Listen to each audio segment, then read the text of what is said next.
Olá você, telespectadora, olá você, telespectador da TV Cultura.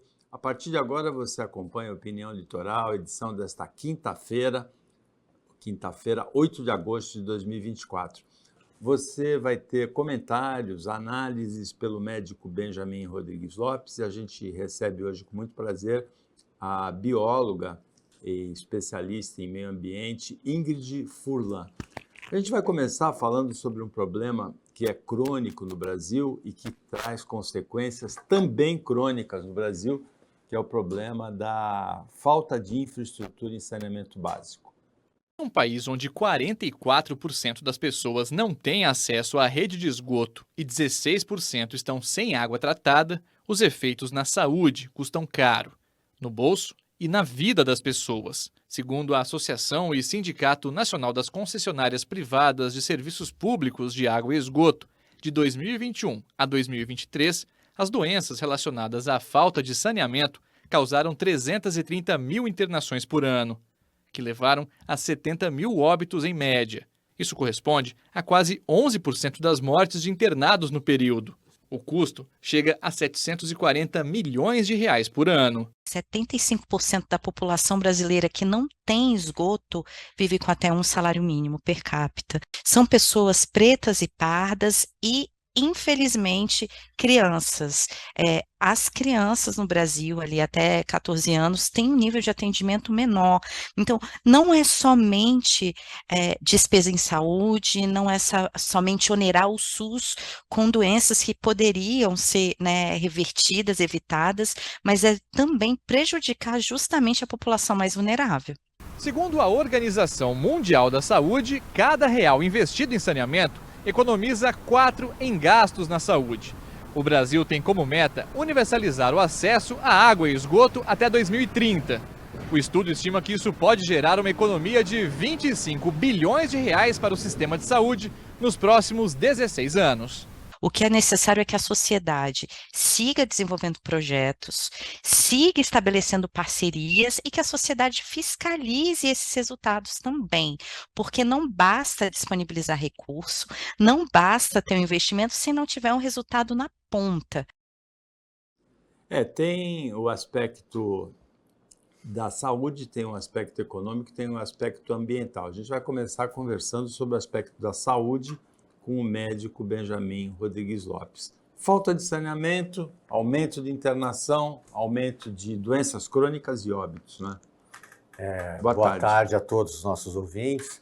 Nessa nova fase do Opinião Litoral, é um prazer estar aqui, um prazer estar com a Ingrid, que eu sou em off, que é uma especialista em baleias, depois eu vou tentar ver uma baleia. Mas assim, brincadeiras à parte, vamos tentar fazer um pequeno arrazoado dessa questão do saneamento básico. Paulo, você que é nosso decano, sabe que por volta de 200 anos atrás, a expectativa de vida de um ser humano médio europeu, 40 e poucos anos. Hoje está em 70 anos ou mais, dependendo da região do mundo que você mora. O que mudou a expectativa de vida da nossa espécie? 2 fatores. Pode pensar no que você quiser. Saneamento básico e vacina. São os 2 pilares que fazem com que nós vivamos mais e vivamos melhor.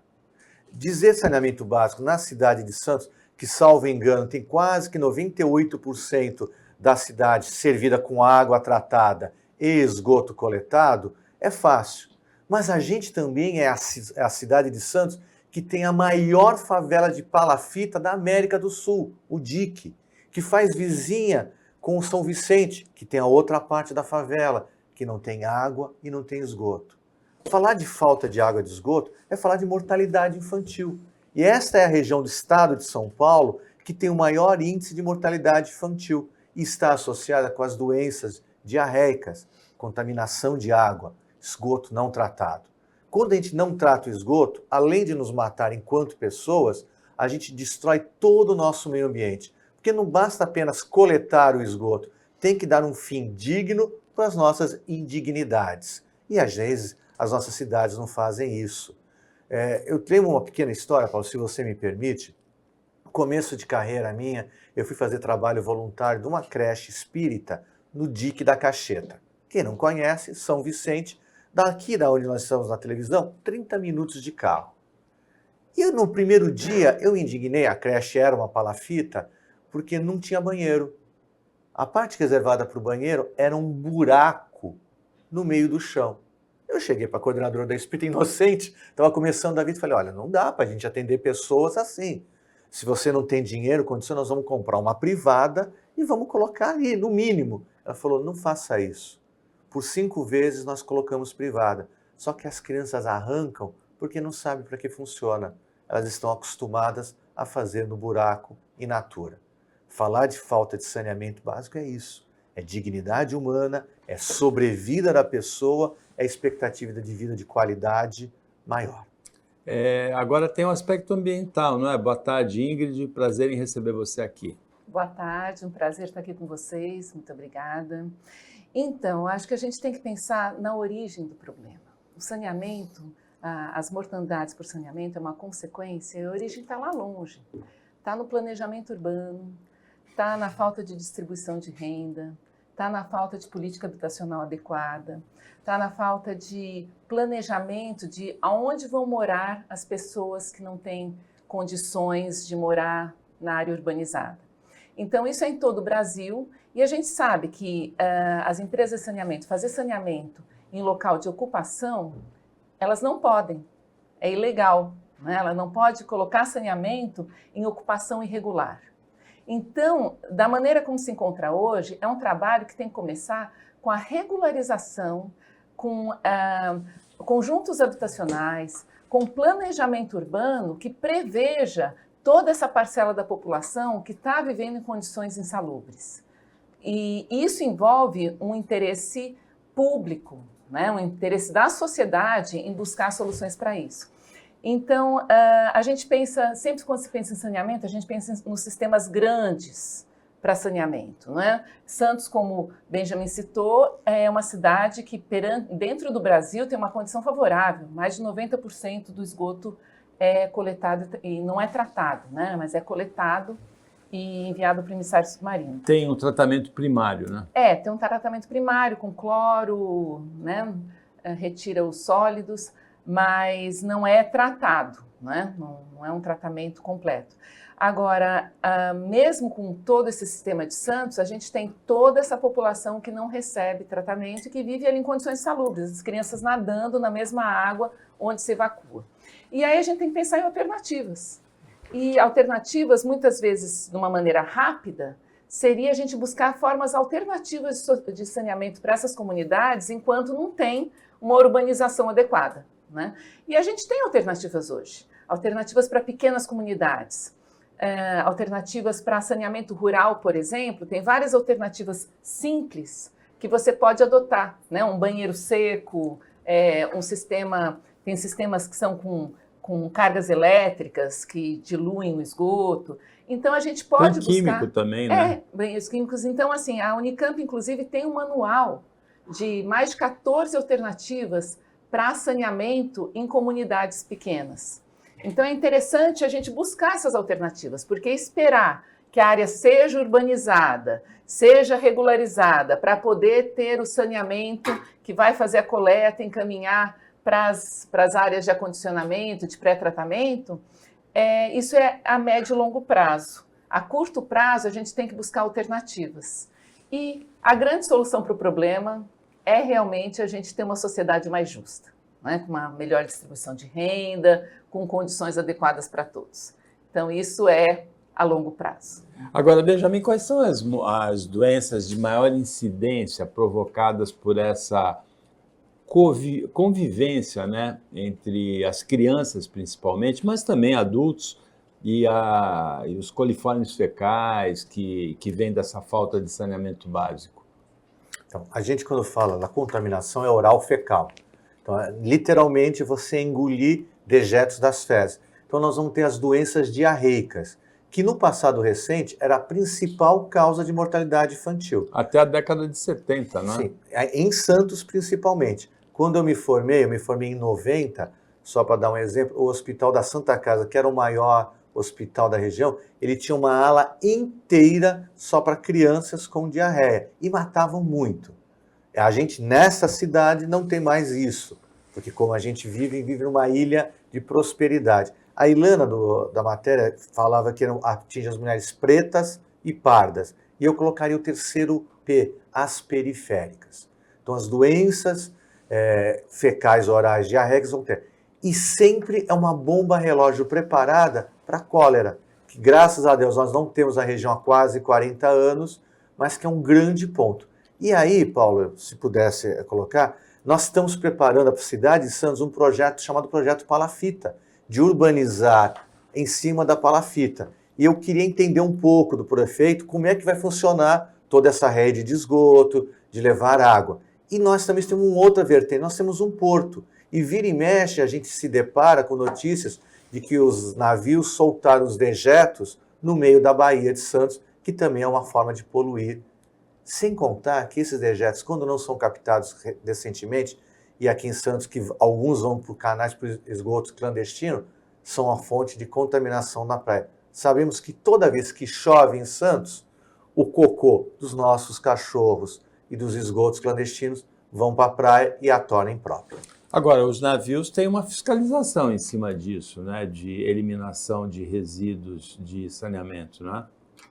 Se for a mesma fiscalização do combate às drogas, a gente sabe que tem peneiras. Tem. Eles são obrigados, mas vira e mexe a gente se depara com notícias de que tal navio contaminou.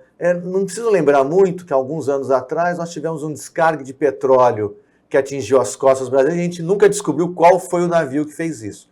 Mas o Porto de Santos, historicamente, sempre foi um poluidor da Bahia. Agora, você se referiu, Ingrid, ao emissário submarino de Santos, que joga o esgoto com tratamento primário a 4,5 km da costa, né? Num local em que as correntes e as marés levam para alto mar, a não ser em raros casos, né, em que volta. Mas isso aí também é da década de 70, década de 80. Hoje o emissário submarino não é mais aceito, né, como um elemento de saneamento básico, né? Então, o ideal é você ter um tratamento melhor antes de jogar o esgoto nos emissários. O mar, ele depura o esgoto. A questão do saneamento no Brasil tem muitas coisas a serem discutidas, não é? Desde a forma de tratamento do esgoto, hoje em dia no Brasil a gente usa o cloro principalmente, que o cloro, quando em contato com componentes orgânicos, pode formar os organoclorados, que são elementos que vão ficar no ambiente, que são contaminantes, né? Tóxicos. E a questão é que existem alternativas, só que muitas vezes o cloro é a alternativa economicamente mais viável. Então, já passou do momento da gente rediscutir o nosso sistema de saneamento. Já teve muita discussão de que seria necessário a gente fazer um pré-tratamento maior. Antes, a gente vê todos os dados de pesquisas de tudo que se encontra na água do estuário, né? E então, assim, o próprio emissário é um motivo de preocupação quando a gente pensa em aumento do nível do mar. Porque o aumento do nível do mar em cidades litorâneas pode comprometer em muito o sistema de saneamento. O sistema de saneamento, ele prevê uma vazão considerando um nível do mar, né? Se você tem um aumento, desde água de drenagem que pode começar a voltar pelos bueiros, né? Em sistemas de saneamento pode também acontecer um movimento reverso. Então, tudo isso a gente tem que repensar com os técnicos que trabalham com saneamento sobre como lidar com saneamento numa perspectiva de mudanças climáticas. Aconteceu na ponta da praia, em algumas ocasiões de ressaca, né? Aconteceu esse movimento reverso, a água entrar pelo sistema, ao invés de a drenagem levar a água para o mar entrou pelo sistema de drenagem. Em Cubatão, às vezes acontece isso, que mesmo sem chuva, alaga a rua, porque ela volta pelos bueiros, em algumas regiões de Cubatão. Então, é uma questão que nós temos que repensar o sistema urbano e de saneamento frente a essas questões, né, de mudanças climáticas. Opinião Litoral fica com a gente, que o intervalo é rápido.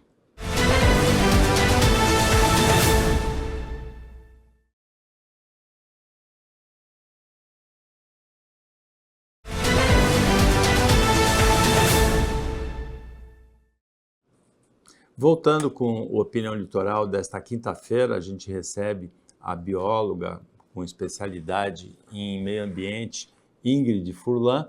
O Benjamin Rodrigues Lopes, médico, participa. E a gente vai discutir nesse bloco o pátio de caminhões que a Autoridade Portuária de Santos planeja para Cubatão. O convívio entre porto e cidade sempre foi complicado aqui nas cidades da Baixada, principalmente Santos, mas também Guarujá, mas também Cubatão. Com o tempo, a gente foi aprendendo, os municípios foram aprendendo a conviver com a operação portuária. Cubatão sofre muito com os caminhões, até em algumas ocasiões a cidade ficou dividida por congestionamentos de caminhões, porque ela é atravessada pela Via Anchieta e por outras estradas também. Agora, a Autoridade Portuária de Santos planeja um pátio de estacionamento de caminhões em Cubatão e a cidade está revoltada, a cidade está em levante contra esse projeto. Cubatão pode receber mais um estacionamento de caminhões. Uma iniciativa para criar estacionamentos de caminhões em Cubatão tem desagradado moradores da cidade. Segundo a comunidade, a construção poderá atingir negativamente um importante ecossistema de manguezal, poluindo o ar do município, que conseguiu superar a reputação de ser o mais poluído do mundo. Além disso, a medida pode impactar a economia local e prejudicar a mobilidade urbana de cerca de 60 mil habitantes. Recentemente, uma reunião foi feita com os moradores e representantes das autoridades locais, que contou também com a presença de especialistas ambientais. Teve como objetivo discutir formas de impedir a instalação do pátio de caminhões dentro da Ilha do Tatu. A construção do pátio foi anunciada pela Autoridade Portuária de Santos. No final da reunião, foram decididas várias ações para contestar o projeto. Entre eles, a realização de um abaixo-assinado online, uma carreata com faixas e cartazes sobre os impactos socioambientais. Além disso, moradores e entidades poderão participar de uma reunião convocada pelo Ministério Público de São Paulo no dia 12 de agosto, onde estarão previstas audiências públicas e o envio de ofícios ao Ministério do Meio Ambiente. Ingrid, como é que você vê essa questão? Então, é às vezes triste ver que hoje, em 2024, quando a questão ambiental é eminente no mundo, né, prioridade, que a gente já chegou em limites, em pontos de não retorno de algumas questões na área ambiental, e a gente já sente as consequências disso no mundo inteiro, ainda se fazer planejamentos sem considerar a questão ambiental. Então, essa região da Ilha do Tatu, em Cubatão, é uma região de mangue e restinga, que tem um corpo d'água passando por ela. Ela fica cercada de áreas residenciais. Ali Jardim São Luís e Casqueiro de um lado, Ilha Caraguatá do outro e os Bolsões à frente. Então é uma região que ela já teve obras embargadas nessa região mais de 2 vezes. Já teve, não sei, uns 30, 25 anos atrás, projeto de fazer conjunto habitacional, que foi embargado, foi proibido. Já teve proposta de pátio de container nessa região em 2008, que foi embargado e proibido, justamente porque é uma área que inclusive tem espécies ameaçadas de extinção. E a gente sabe que manguezal e restinga, elas são vegetações protetoras do aumento do nível do mar, da erosão, do assoreamento. Então, elas são protegidas por várias legislações. Então, uma obra desse porte, nessa região, ela é totalmente proibida pela legislação ambiental brasileira atual, né? Ali é uma região, além de ser região costeira, é manguezal, que as leis são totalmente rigorosas em proibir a ocupação, é área de preservação permanente, só pode em obras de utilidade pública, eletrificação, saneamento, quando não tem outra alternativa locacional. Fazer centro logístico e pátio de caminhão, que é o projeto para a área, existem alternativas locacionais. Em Cubatão, na área industrial de Cubatão, existem vários espaços abandonados. A própria Cosipa, tem uma área enorme abandonada, né, que não é utilizada. A gente tem muita área já degradada, que pode ser ocupada, que não precisa ocupar novas áreas. Então, é um momento histórico, inclusive, que não cabe esse tipo de proposta numa área preservada no meio de conjuntos habitacionais. Inclusive porque ali não é um trecho de estrada de rota de caminhão. O caminhão não pode descer imigrantes. O caminhão desce pela Anchieta. Então o caminhão ali teria que entrar na interligação, fazer um contorno, você criaria trânsito numa área que hoje em dia não tem caminhão. E uma área habitacional. Cubatão já tem poucas áreas preservadas para habitação. E você colocar um centro logístico e parte do caminhão justamente entre essas áreas, além da questão ambiental, uma questão urbanística que não cabe. Então, a lei ambiental cabe para todos, seja interesse portuário, seja civil, seja militar, seja políticas públicas. A lei ambiental está aí para proteger essa área. E não é só uma legislação, não é só a lei de proteção de áreas de preservação permanente. A gente tem que toda essa região de Mata Atlântica é um patrimônio nacional, a gente tem a lei de gerenciamento costeiro que protege, a gente tem várias normativas que protegem essa área para impedir esse tipo de empreendimento. Eu queria ficar ouvindo a Ingrid falar o resto do programa, porque ela falou muito bem com uma propriedade e tem um tom de voz tão calmo. O mundo está acabando, nós estamos pagando e ela está calma, zen. Ela deve ser uma mística. Mas assim, brincadeiras à parte, desculpa, Ingrid. É assim, eu conheço um pouco de Cubatão, eu fui secretário de saúde lá e conheço um pouco da política local. Quando a gente vê uma matéria que foi cedida pela TV Câmara, a primeira coisa que me chama a atenção é: cadê o prefeito? Parece todo mundo lá. Eu vi o presidente da autoridade portuária, o Pomini lá. Eu vi o presidente, inclusive do meu partido, Zé Carlos, do PT. Eu reconheço diversos líderes locais. O vereador Anderson estava lá. Cadê o prefeito? O Rodrigo Alemão, né, que é candidato a prefeito. Também estava lá presente. Cadê o prefeito? Cadê o prefeito? Há algum tempo atrás, Cubatão passou pelo mesmo processo. Só que tinha uma prefeita que, no exagero da minha militância, era mais macho, mais másculo, mais imponente do que qualquer outro, que impediu aquela barbaridade.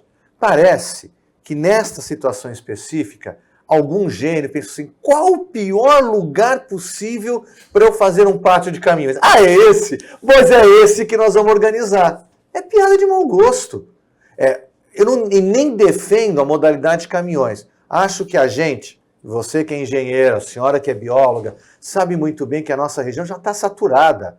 As estradas de São Paulo são construídas com a perspectiva de fluxo, em 2, 3 anos os caminhões tomam tudo. Eu bato na tecla que eu uso, sou usuário do Rodoanel, e os caminhões param completamente o Rodoanel na saída do Raposo Tavares. O nosso porto, que bate recordes em cima de recordes de transporte de carga, depende da modalidade de caminhão. Na última greve dos caminhões, nós vimos o caos que se instalou. Por que a gente não incentiva o transporte ferroviário? Por que não se retoma uma discussão do transporte dos contêineres via teleférico? Era um sonho mirabolante? Não sei. Eu não consigo estabelecer isso. Mas não é possível que a gente não tenha outras possibilidades. Senão, enquanto isso, façamos o pátio. Nós façamos consultando quem entende. Prefeito, Pomini, que você deu grandes melhorias para o Porto de Santos. Sai dessa, essa é roubada. Olha, a Ingrid falou da qualidade do terreno ali, Pântano e Restinga, né? Manguezal e Restinga. Eu falei no geral, né, Pântano, mas é especificamente Manguezal. O prefeito Ademário, ele aprovou uma lei em 2021 que permite esse tipo de uso nesse terreno especificamente. Eu vou falar logisticamente. A Ingrid falou que o caminhão não pode descer pelos imigrantes. Mas se pudesse descer, logisticamente seria perfeito, porque sai daquela ponte estaiada, entra sem interferir com o perímetro urbano de Cubatão no trecho que vai para São Vicente e pode entrar no pátio por aí e já sai na Anchieta, que é para onde vem para o Porto de Santos. Então, logisticamente, esse terreno é interessante para essa finalidade, né? Teria também um shopping. Tem compensação ambiental que vale a pena para essa utilização, Ingrid? Bem, primeiro assim, isso se caminhão pudesse descer pela Imigrantes. Caminhão nunca vai poder descer pela Imigrantes porque ela não foi construída para isso. Então, nunca vai descer caminhão pela pista de descida da Imigrantes. Um dos absurdos da nossa engenharia, né? Uma ligação rodoviária entre os principais polos produtores do país e o principal porto e não pode ser utilizada por caminhão. A Imigrantes foi planejada para veículo particular, né? Não para caminhão. E então, assim, mesmo se ali fosse viável logisticamente nesse sentido, ali realmente, assim, as perspectivas, as pesquisas realizadas mais recentes sobre as perspectivas de subida do nível do mar, Cubatão é uma das primeiras áreas atingidas, apesar de estar dentro do estuário, antes de Santos. E aquela região é uma região de previsão de ser uma das primeiras atingidas pelo aumento do nível do mar. Como eu falei, já tem região no Casqueiro que alaga a rua sem chuva. Como também na zona noroeste de Santos, né?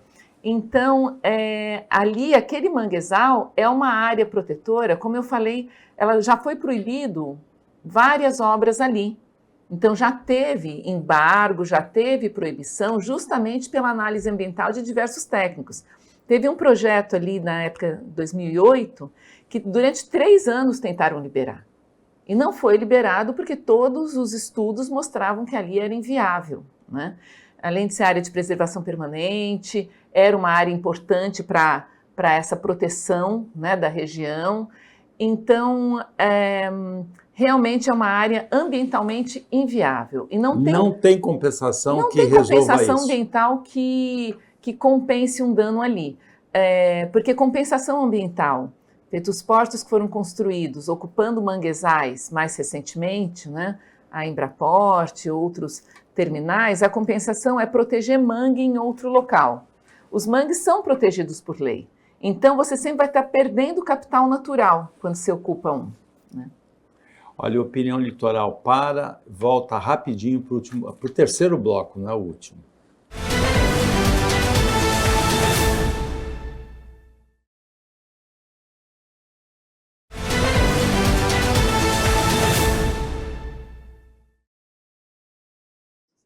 Voltando com o Opinião Litoral, que nesta quinta-feira recebe como convidada a bióloga Ingrid Furlan, que tem especialização em meio ambiente, e também o médico Benjamin Rodrigues Lopes.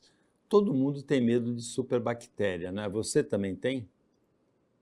O resultado da pesquisa foi apresentado no Congresso da Associação para Diagnósticos e Medicina Laboratorial em Chicago, nos Estados Unidos. Das 71 mil amostras coletadas em unidades de saúde de todo o país no ano passado, 6,5% apresentavam superbactérias, micro-organismos resistentes a 3 ou mais classes de antibióticos. O índice é 0,5% maior que o encontrado no ano anterior. As 2 bactérias predominantes são de gêneros classificados como ameaças à saúde pública pelo Centro de Controle e Prevenção de Doenças dos Estados Unidos.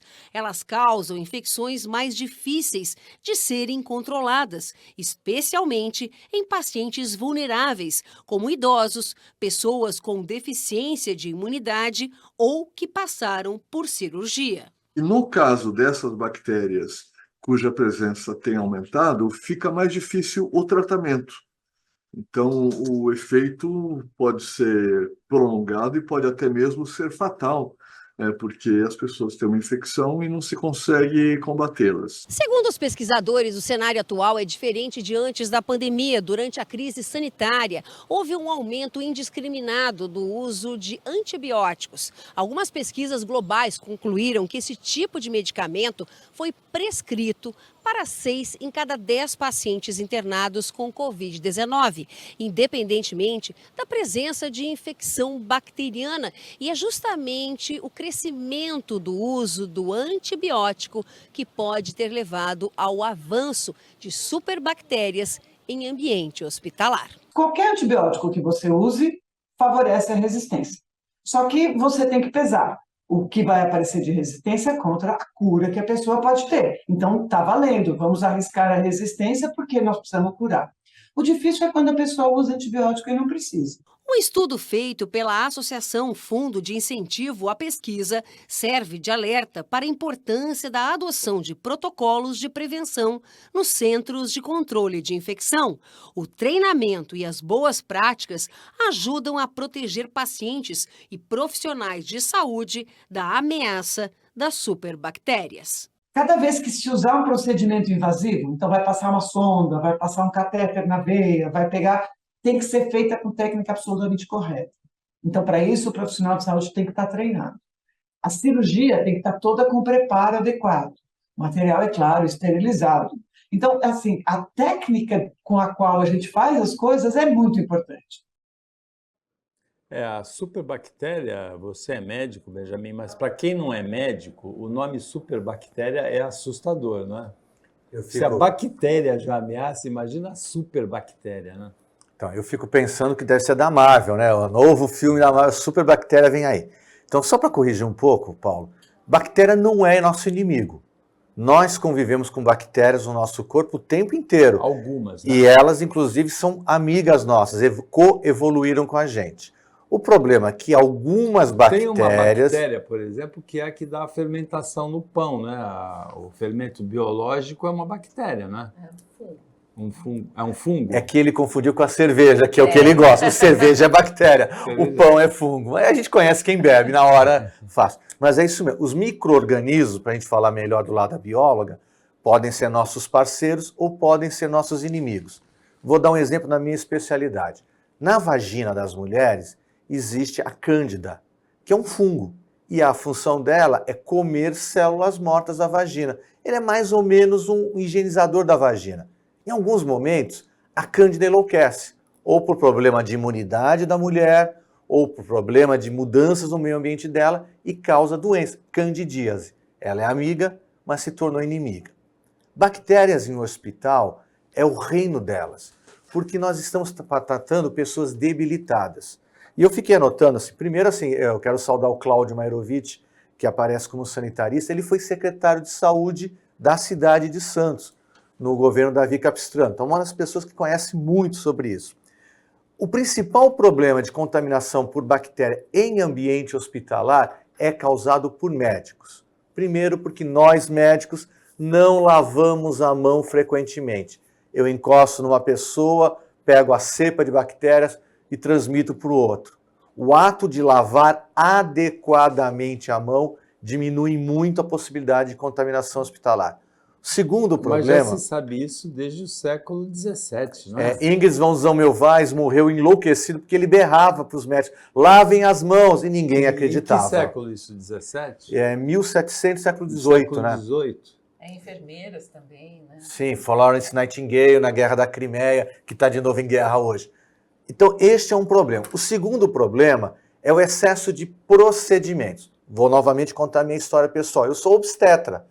Entrou na moda todo mundo entrar na sala de cesárea, que eu estou abrindo uma barriga, para assistir o parto. Eu já entrei em partos que tinha 10 pessoas na sala. 10 pessoas respirando, encostando, a chance de contaminação também aumenta.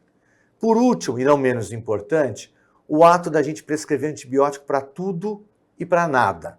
Eu tive Covid e eu lembro que eu estava morrendo literalmente, tomando um antibiótico fortíssimo. Me passa um residente, fala, doutor, o senhor sabe que esse antibiótico não serve para nada. Eu falei, eu sei, mas não me conta, não quero lembrar. A gente prescreve antibiótico para tudo. O antibiótico, ele mata a maior parte das bactérias daquela doença. Algumas sobrevivem. O meu corpo tem que destruir essas que sobreviveram.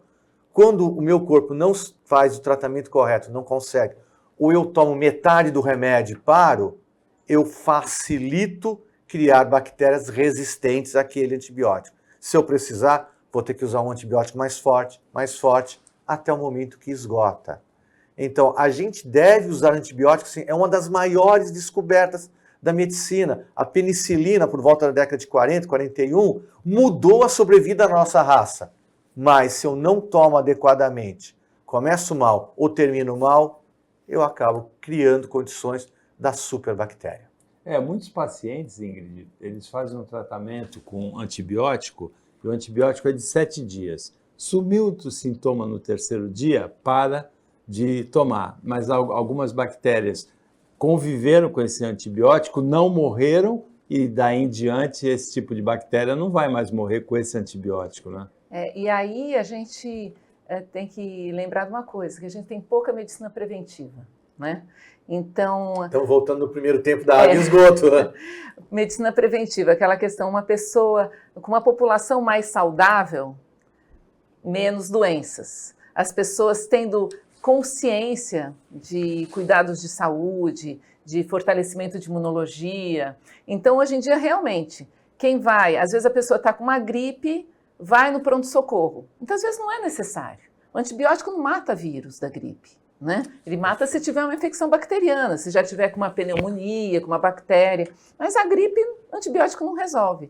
Mas a pessoa vai no posto de saúde com uma gripe, com alguma outra virose, etc., vai sair com uma receita de antibiótico e cortisona se tiver uma coisa de inflamação forte. Então é meio padrão, o médico ele não quer correr o risco de, se eu não receitar, pode ser que ela piore.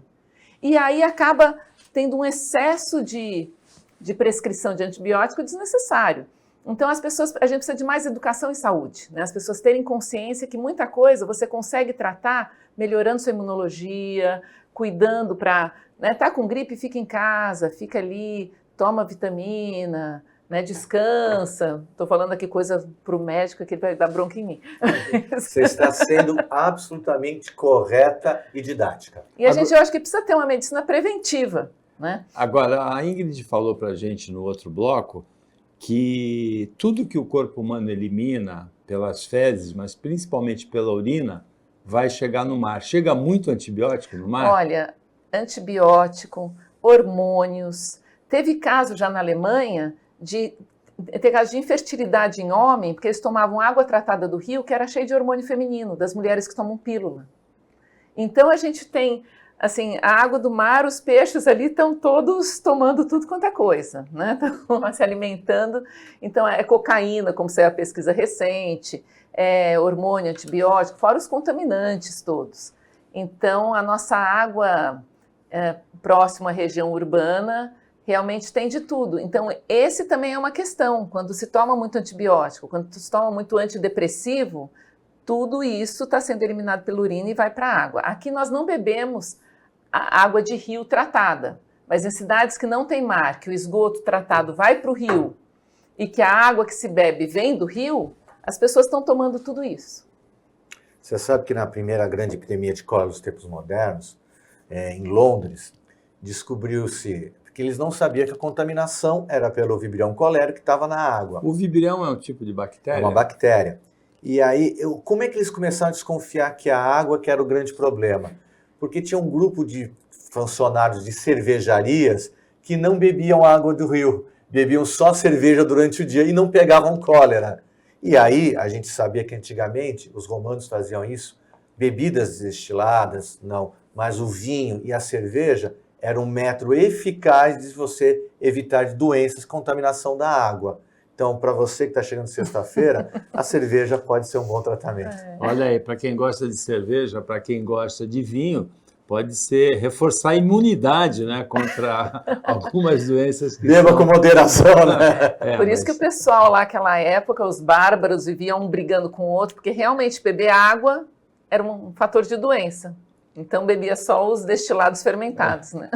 O Opinião para e volta rapidinho para o último bloco.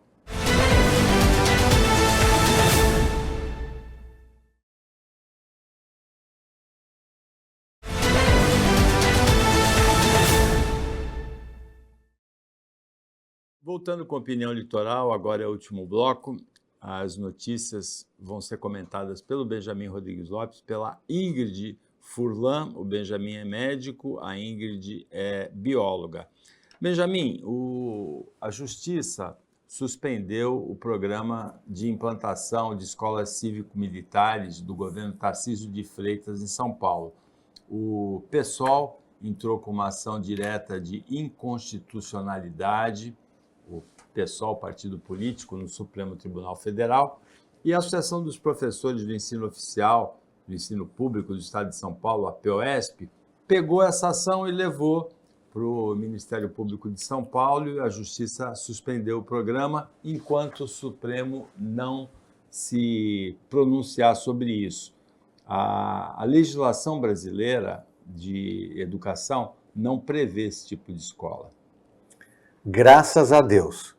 Eu comentava hoje de manhã num programa de rádio que assim, escola é para aluno e para professor. Policial cuida da segurança, da porta para fora. A gente não pode misturar algumas coisas. Nós brigamos tanto para que o ensino fosse laico, que as igrejas não interferissem na educação. E agora nós vamos colocar pessoas que são treinadas para combater o crime, não para ensinar. E os absurdos são tão grandes que eles iriam ganhar mais do que os professores, coitados, os nossos professores, que são submetidos a um trabalho degradante, cansativo e que teriam não. No governo Bolsonaro, nas escolas que foram implantadas, os militares ganhavam salários muito acima, muito maiores que os dos professores. Enquanto isso, nós vivemos crises na segurança pública muito grande. Vocês querem dar trabalho para os militares aposentados? Beleza, vamos patrulhar as comunidades, vamos enfrentar o crime organizado. Na escola é um local onde tem que crescer a liberdade, onde as pessoas têm que ter o direito de se manifestar livremente. Claro que a gente sabe que a violência chegou nas escolas.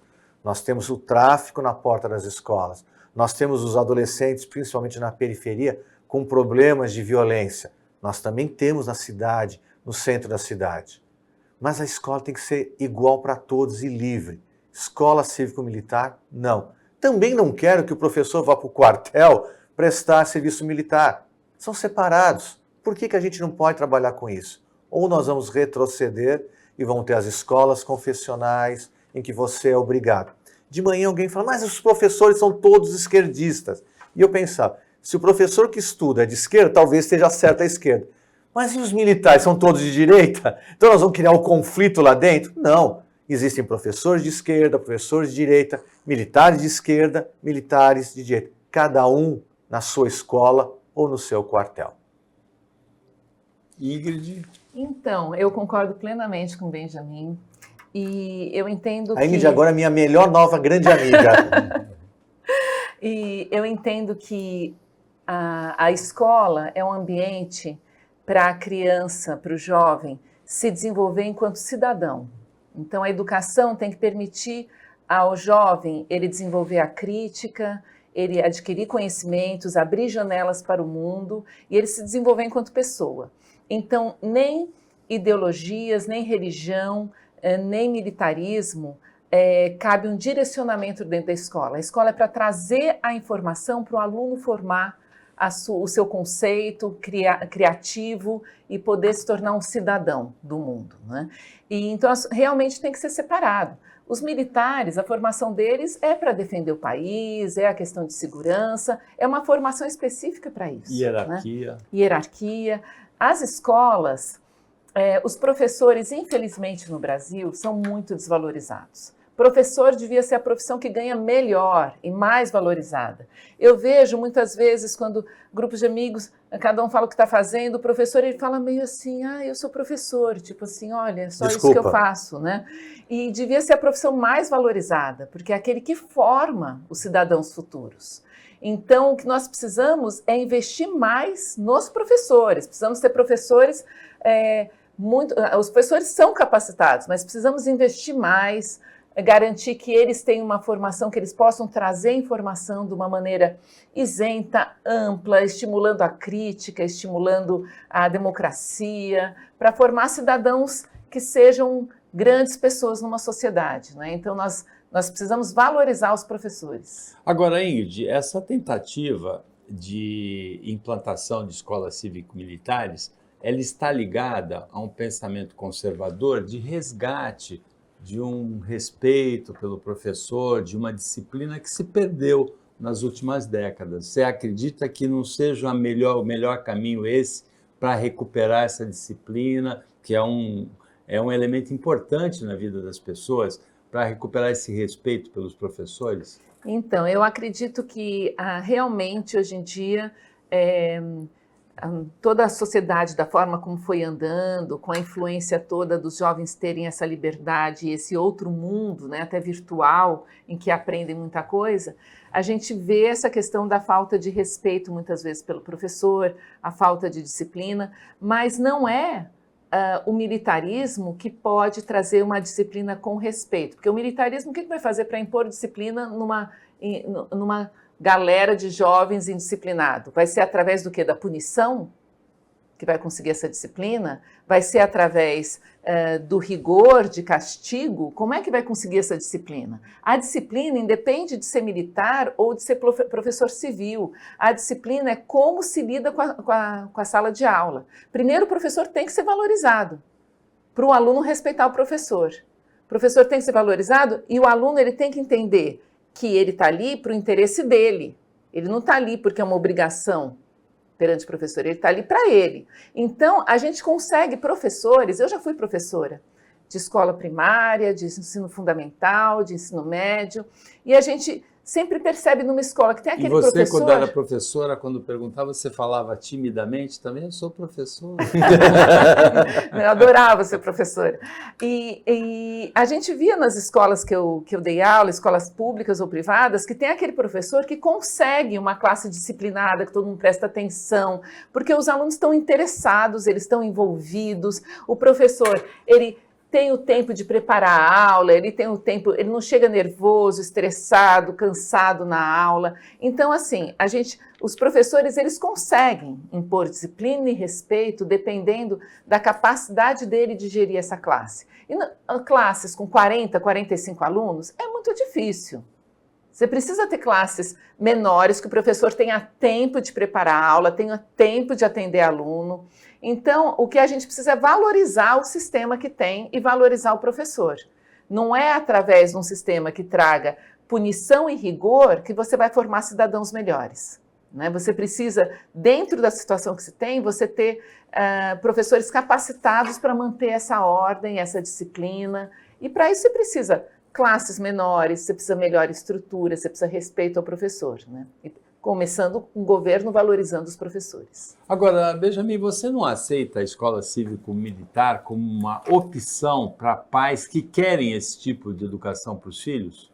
Eu aceito uma escola militar para quem quiser ter o filho militar. Existe. Então, você tinha um colégio Dom Pedro e diversas outras. O próprio ITA, que é das Forças Aéreas, Forças Armadas Aéreas, da Aeronáutica, tem esse modelo. Mas eu estava pensando enquanto a Ingrid falava, e estava me vindo assim, quando o Paulo fala de hierarquia, tem duas imagens que estão muito recentes na minha mente. Primeiro é o tratamento justo, delicado, que foi dado na Operação Escudo, no Guarujá, em que bandidos foram presos e inocentes foram mortos, em que casas foram invadidas sem nenhum tratamento digno ao ser humano. Em Cubatão, uma criança autista foi morta. A segunda imagem, eu revi esse filme recentemente. Está me faltando o Marcelo Pavão aqui, nosso comentarista de mídia, que é Tropa de Elite. O curso que eles davam de sobrevivência, em que eles espancavam, batiam, xingavam, os métodos truculentos de tortura. Militar, quando ensina, não dá hierarquia, dá mando, dá prepotência. Não é isso que a gente quer construir para o século XXI. Claro que eu não sou a poliana que acha um mundo cor-de-rosa. Eu também já fui professor, que o tratamento exista uma hierarquia entre professor e aluno, mas que essa hierarquia não é a rígida de 30, 50 anos atrás, da palmatória, do jurar a bandeira, do ficar em pé, do sim senhor.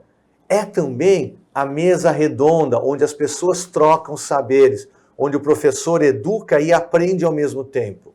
Eu não consigo perceber isso num esquema rígido militar de ensino. A impressão que me passa é de alguma coisa retrô, assim, de tentar recuperar alguma coisa que existiu no passado, esse tipo de disciplina, esse tipo de convivência, e que não existe mais e que não é recuperável. Me parece que não é recuperável, talvez por esse modelo, principalmente, não seja recuperável. Mas também é preciso admitir que muitos pais querem que o seu filho tenha esse tipo de educação, assim como muitos pais querem também que o filho tem educação religiosa, né? Então é uma questão a ser discutida, né? Mas no ensino médio já existem, né? As escolas, quem quer seguir uma carreira militar, até se estimula, tem propaganda, inclusive, jovem, né? Quer seguir carreira militar, entre na escola militar. Então já existem as escolas militares. E eu recomendo para quem pensa numa sociedade militarizada, rigorosa e hierárquica, assistir os Contos de Aia, né? Os Contos de Aia mostram bem uma sociedade com o rigor militar, né? Na verdade, as questões devem ser discutidas, né? Deve haver liberdade de opinião, liberdade de informação, e o militar tem realmente a formação específica dele. É uma questão que a gente vai continuar discutindo pelas próximas semanas, ou pelos próximos meses, ou até pelos próximos anos, inclusive porque ela ficou judicializada agora, né? Tem o seu papel, né? Os militares têm o seu papel, tem a importância, quem vai seguir uma carreira militar, seguir essa formação militar, tem seu papel na sociedade, mas não é o papel de educar os jovens. Você, telespectadora, você, telespectador, cabe a você uma reflexão também. Você gostaria de ter o filho educado numa escola militar, ou você prefere ter o filho educado numa escola onde as questões sejam debatidas com direito à controvérsia, com direito ao contraditório, com direito à crítica, à contestação? Você gostaria de ter o filho educado numa escola religiosa em que ele só tem o conhecimento daquela religião e não tem a possibilidade de abertura para novas possibilidades? É uma questão para você refletir, como para cada um de nós refletir. Final da opinião, agradecimento ao Benjamin Rodrigues Lopes, a Ingrid Furlan, Benjamin médico, a Ingrid bióloga, ao trabalho da equipe técnica e de jornalismo daqui do Sistema Costa Norte e a você que acompanhou a gente mais essa edição. Até amanhã, nesse mesmo horário, antes ou depois do almoço, né? Porque é 15 para 1, e uma ótima quinta-feira para você que você merece.